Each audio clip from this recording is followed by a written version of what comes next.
Hi friends, வணக்கம். இன்னைக்கு நம்ம வீடியோல நம்ம ஸ்கின்னை ஒயிட் ஆக்கக்கூடிய ஒரு பெஸ்டான ஹோம் ரெமெடியை தான் ரெடி பண்ண போறோம்.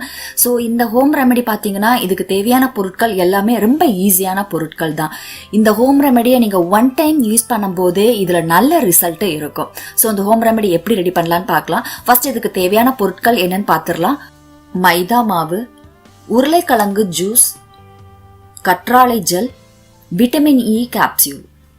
ஃபர்ஸ்ட் ஒரு கிளீன் பவுல்ல 2 டேபிள் ஸ்பூன் அளவுக்கு மைதா மாவு எடுத்துக்கோங்க. இதுல 2 இருந்து 3 டேபிள் ஸ்பூன் அளவுக்கு உருளைக்கிழங்கு சாறை மிக்ஸ் பண்ணிக்கோங்க.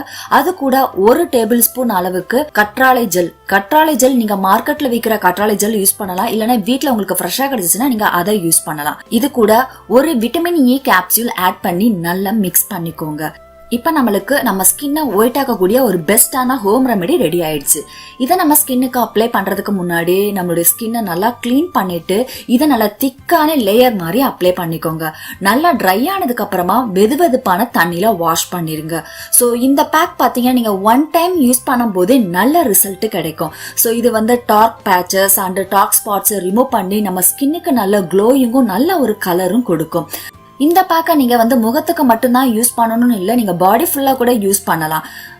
இந்த பேக்கை நீங்க வாரத்துக்கு ஒன் டைம் யூஸ் பண்ணாலே நல்ல ரிசல்ட் இருக்கும். ஸோ இந்த வீடியோ உங்களுக்கு பிடிச்சிருக்கும்னு நினைக்கிறேன். இந்த வீடியோ உங்களுக்கு ரொம்ப பிடிச்சிருந்தா லைக் பண்ணுங்க, ஷேர் பண்ணுங்க. இது மாதிரி பல அழகு குறிப்புகளையும் ஆரோக்கிய குறிப்புகளையும் தெரிஞ்சுக்க நம்ம சேனலை மறக்காம சப்ஸ்கிரைப் பண்ணுங்க. தேங்க்யூ.